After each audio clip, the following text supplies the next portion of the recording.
Hey, everybody. Name's Emma, and if you've got a minute, I've got a tale that's a bit of a roller coaster, one that dives into love, betrayal, and a fight for dignity. Before we dive into the deep end, let me set the stage and introduce you to the cast of this little drama of mine. It starts with me, Emma. Born into what many would call privilege, with a silver spoon and all that jazz. But despite the cushy start, I was raised to value hard work over handouts. My dad's the king of the engine additive world, a self-made man who turned a niche into an empire. Mom's no slouch either. She built a beauty salon empire from the ground up, making her name synonymous with style. Their divorce when I was 19 could have been messy, but they kept it classy, splitting everything down the middle while somehow maintaining a friendship. Dad stayed single, content with his business and bachelorhood, while Mom remarried but didn't expand the family beyond me. Enter Jake, stage right. My husband, or as I've come to think of him, the catalyst of my personal upheaval. We got hitched when I was fresh out of college, after I landed a job teaching music to kids with more energy than sense. Life seemed pretty sweet until we hit a bump. I got pregnant, and suddenly, Jake's true colors started to bleed through. One lazy Sunday, sprawled on the couch with his feet up, Jake casually lobbed the grenade into our life. Emma, babe, why don't you just quit your job? Stay at home with the baby. We'll manage. I nearly choked on my tea. Quit my job? Jake, you know we can't afford that on your salary alone. Plus, I love my work. He waved a hand dismissively, a smirk playing on his lips. Come on, Em. It's not like we're ordinary folks. Your dad's loaded. A little help from him, and we're golden. I felt my blood boil. That's not the point, Jake. I'm not tapping into my parents' wealth for our day-to-day. We agreed to live within our means. But Jake wouldn't let it go. Over dinner, in front of his parents no less, he brought it up again. Emma's considering taking some time off work, you know, with the baby coming and all. His mom, Carol, a woman with a sharp tongue and an eye for advantage, jumped in. Oh, that's wonderful. With Emma's family, you two don't have to worry about a thing. I clenched my fork a little tighter, trying to keep my cool. Actually, we haven't decided anything. And we intend to manage on our own, thank you. Jake's dad, Frank, never one to miss a beat, chimed in with a chuckle. Why play the hard way, Emma? A little help from your folks, and you could be living easy. Why waste that opportunity? The conversation spiraled from there, with Jake and his parents painting grand pictures of a life lived on my parents' dime.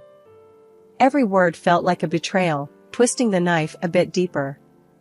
They didn't see me, they saw a ticket to an easy life. That night, lying in bed next to Jake, I couldn't shake the feeling of isolation. Jake, do you really think we should be relying on my parents like that? I whispered, hoping for some sign I'd misread the situation. He rolled over, facing me with those eyes that once melted my heart. Emma, it's not about need. It's about what's smart. Your parents can afford it, and we deserve a break. Why not take it? Deserve. That word echoed in my head long after Jake had drifted off to sleep. It was clear we were on different paths, with different values.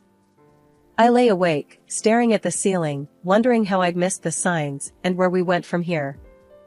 After that first clash with Jake about money and pride, I thought maybe, just maybe, we'd find our way back to the same page. But, oh, was I wrong? Enter the in-laws, stage left, with their own special brand of chaos. Jake's folks weren't exactly the poster children for self-reliance. They had this way of sniffing out a free meal from miles away, and my family's wealth was like a beacon to them.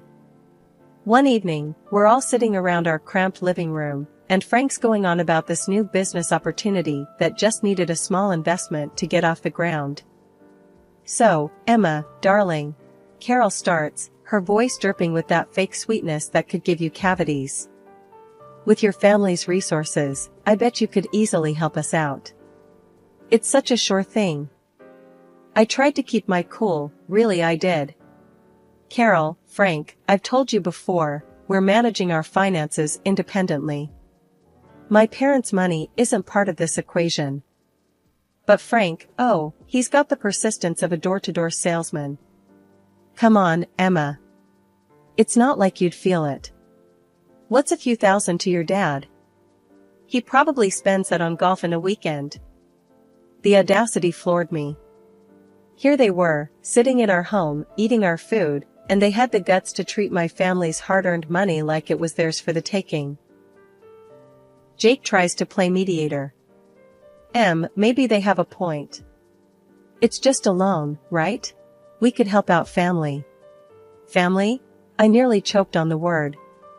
Jake, when did we decide it's our job to bankroll your parents' dreams? The room went ice cold. Carol, not one to let a moment of drama go by unexploited, piped up. Well, I never. Here we thought family helped each other out. But if you're going to be stingy. Stingy? Now, I was seeing red. Working for what you have isn't being stingy, Carol. It's called being responsible. Maybe you should try it sometime. Frank tried to smooth things over, but the damage was done. Look, Emma, no need to get upset. We're just talking here. Talking, right. I couldn't hide my sarcasm. Seems like all we ever do is talk about how my family can solve your problems. That night, after they finally left, with Jake apologizing for his parents' misunderstanding, I lay awake, staring at the ceiling. It wasn't just a misunderstanding. It was a full-on invasion of our lives by two people who saw me not as a daughter-in-law, but as a walking, talking ATM. After our little Lily came into this world, life took a turn I didn't quite expect. You'd think the arrival of a grandchild would bring out the best in people, right? Well, not so much with Jake's folks. They showed up at the hospital with what had to be the cheapest onesie from the discount bin. It still had the clearance sticker on it. But when my folks came through with a beautiful hand-knit blanket and some top-notch baby gear, you'd have thought World War III was about to break out in that hospital room. Wow, really laying it on thick, aren't they? Carol quipped, eyeing the gifts with a mix of disdain and envy. Must be nice to just throw money around. Bet they could have just gotten you a house, instead of all this fluff. Jake chimed in with a chuckle. Yeah, Mom's got a point, Em. Your folks sure don't hold back. A house might have been more practical, huh? My heart sank. Here I was, holding our newborn, and all they could talk about was how my parents should have spent their money. It stung, hearing Jake echo his mom's words. Was our daughter just a dollar sign to them?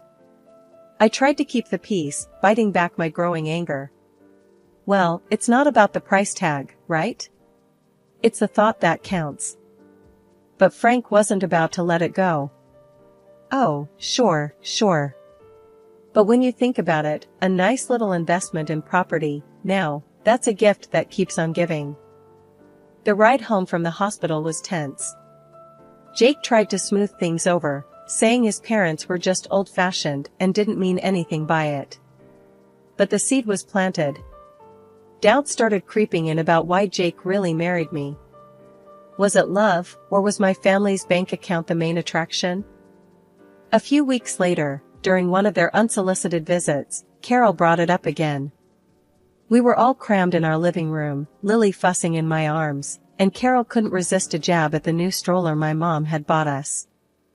Must be nice, having your folks shower Lily with all these expensive toys and gadgets.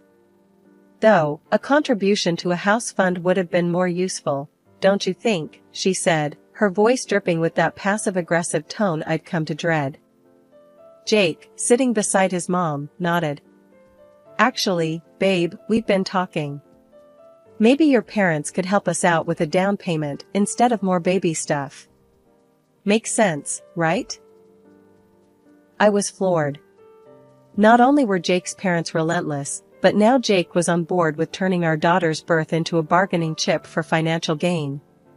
It felt like I was living in some twisted reality where love and family meant less than material wealth.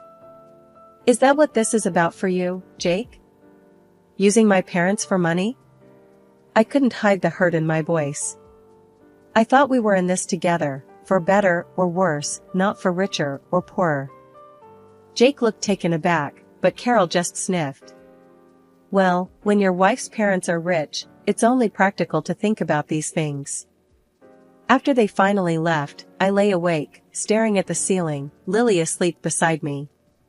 The realization hit me hard. My marriage, my family, it all felt like a transaction to them. And I was the currency. The last few years have been a roller coaster, to say the least. Lily's grown into a fiery little 3-year-old, full of life and laughter. But life threw us some curveballs that I never saw coming. First, it was Mom. The accident was sudden, a shock to all of us. I was drowning in grief, barely keeping it together, for Lily. But Jake? His first question wasn't about how I was holding up. No, it was, so, how much are you getting from your mom's will? It felt like a slap in the face. My mom wasn't even cold, and here he was, eyeing her legacy like a vulture. According to Mom's will, I inherited the barbershop chain. I knew nothing about running a business, but Jake was quick to offer his expertise. Babe, let me handle this. You know I've got a knack for business, he said, all confidence and smiles. I was too lost in my grief to argue. So, I let him take the reins, though I made sure the ownership papers stayed in my name. I thought, maybe, just maybe, he could turn things around for us. Then, barely a year later, Dad passed away from a heart attack. Losing both my parents in such a short time broke something in me. I needed Jake more than ever, but all he could talk about was what we'd inherit from Dad. The day after Dad's death, Jake's parents came over. I expected maybe a shred of decency, a moment of respect for my loss. But no, they dove straight into speculations about Dad's wealth. So, Emma, must be a hefty sum coming your way, huh? Frank said, barely able to contain his glee. I saw red. Can you not? For once, just stop talking about money. I shouted, the words exploding out of me like shrapnel. Carol put on her best offended face. Well, I never. We're just concerned about the family's future. No need to be rude. Jake tried to play peacemaker, as always. They're just curious. It's a big deal, you know? A big deal? I echoed, my voice rising. My parents are gone, Jake. And all you and your parents can think about is cashing in? Is that all I am to you? A bank? The room fell silent. The tension was thick enough to cut with a knife. Jake looked at me, then at his parents, and mumbled some half-hearted apology.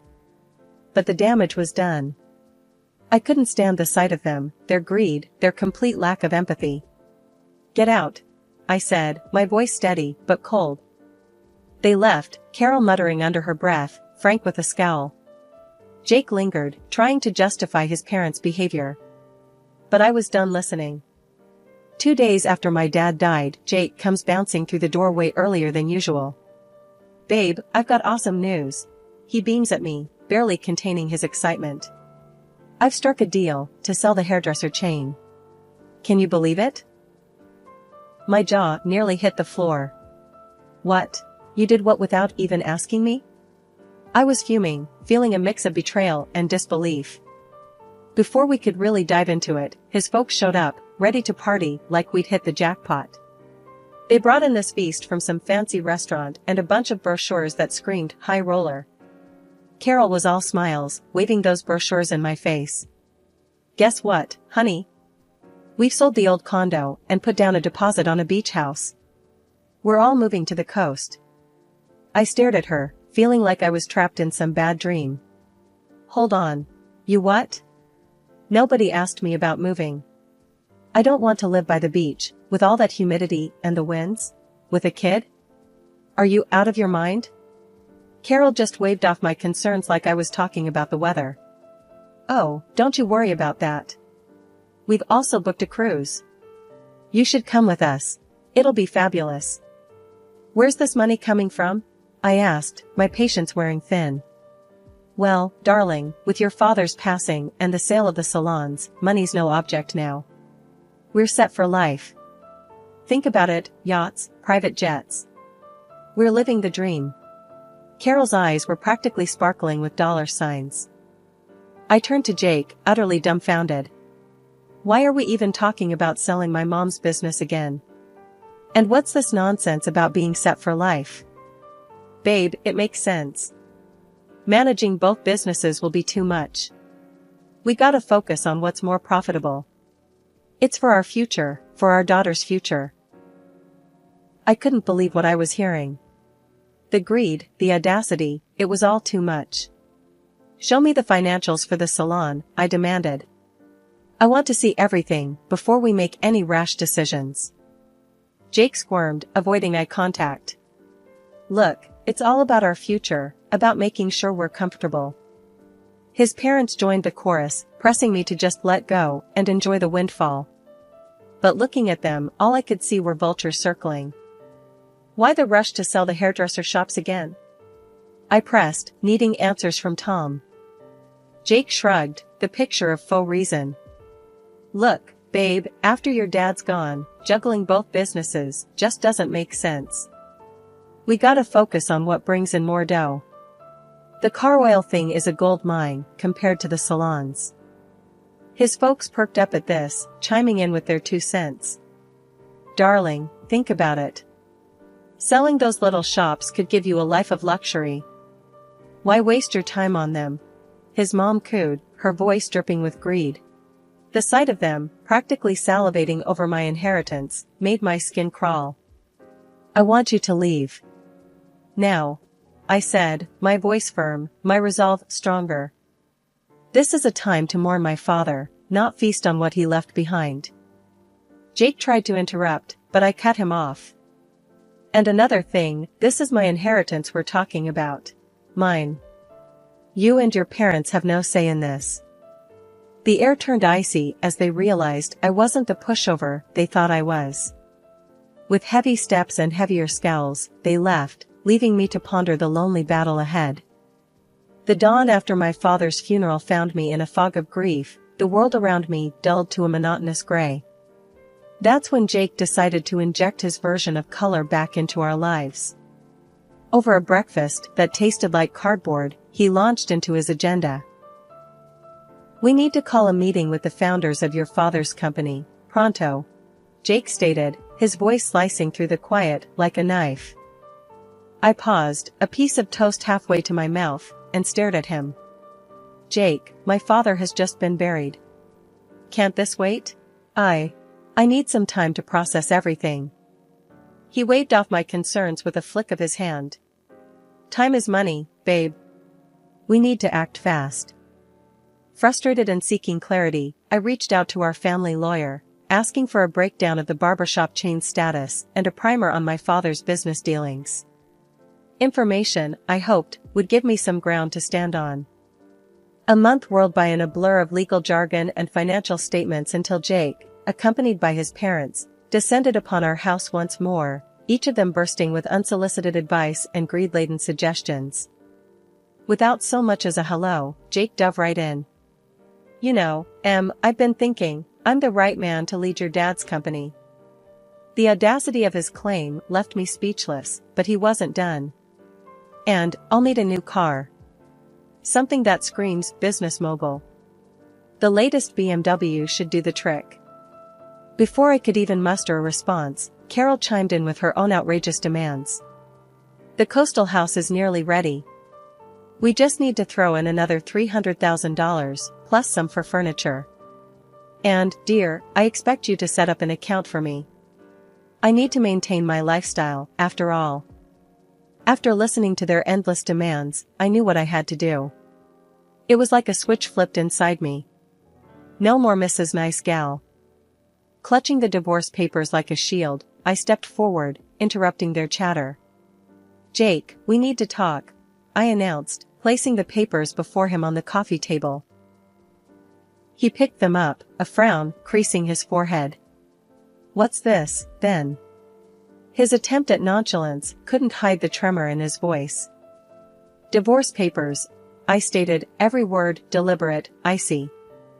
I've had the business audited. Jake, you've run it into the ground. It's teetering on the edge of ruin because of your management." His face drained of color, a guilty child caught in a lie. I was trying to make it better," he stammered, his excuses as flimsy as his confidence. "Make it better? By firing our most talented staff and neglecting the core of what made the business succeed?" My voice rose, fueled by a cocktail of anger and betrayal. Carol, ever the meddler, couldn't resist intervening. "Now, dear, let's remember he's entitled to half of everything. Marriage binds assets, after all." I couldn't help but laugh, but there was no joy in it. "Nice try. But everything's been in my name since before I made the colossal mistake of marrying your son. He gets nothing from me." The room went silent. They were stunned, their grand scheme shattering around them. "And another thing," I added, staring Jake down. "You're going to pay back every penny you've cost the business.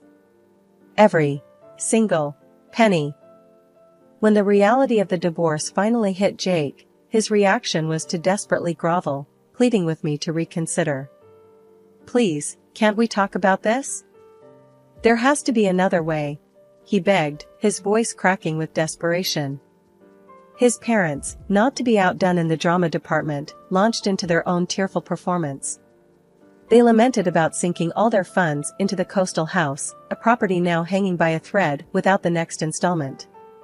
"We're going to lose everything," his mother sobbed, her tears flowing freely. "Please, think of what this means for us." I listened, my heart hardened by their previous actions, feeling nothing but a detached coldness towards their plight.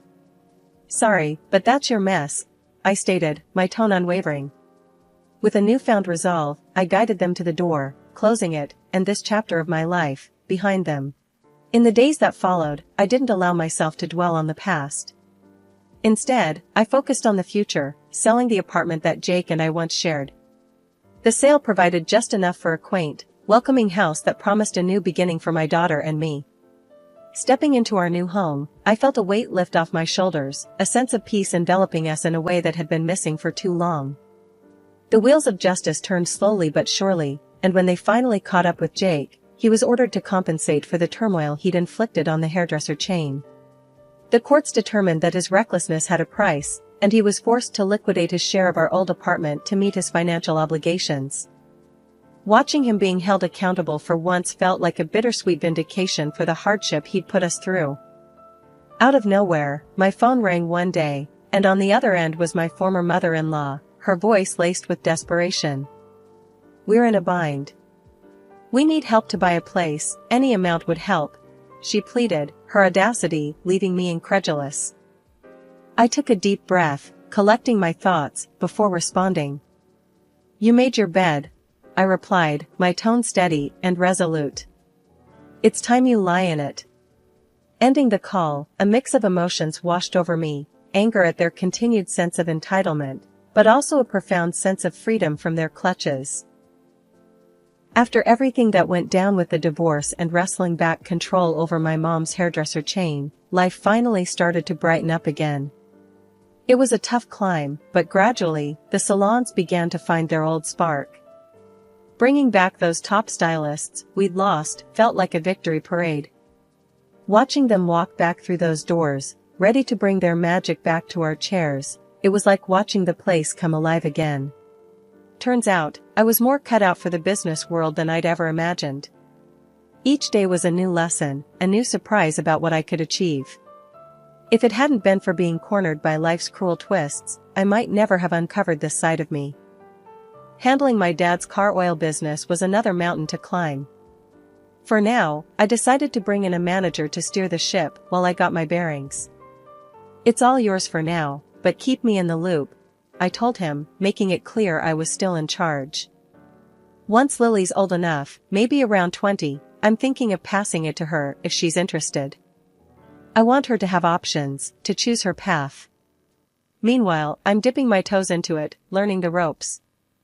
Our new home, just me and Lily, was a haven of peace, a world away from the turmoil we'd left behind. It was small, sure, but it was ours, a place where we could grow, heal, and build something new. Every corner filled with laughter, every nip cradling a memory we were making together. Out in the garden, Lily's laughter was a balm to my soul. "Mommy, when I grow up, I want to be just like you," she'd say, her eyes alight with wonder and admiration. "You're going to be even more amazing," I'd respond, pulling her into a hug. I knew, deep down, that we were on the brink of something wonderful. Together, we were unstoppable, ready to meet whatever the future held with open arms and hopeful hearts.